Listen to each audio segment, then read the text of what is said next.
Đừng chụp như thế này nhé.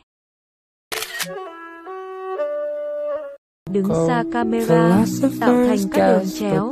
Zoom camera, giảm độ sáng, căn người mẫu ở ô dưới cùng. Xoay ngược điện thoại, để điện thoại gần mặt đất, sau đó zoom 3x, căn người mẫu ở giữa.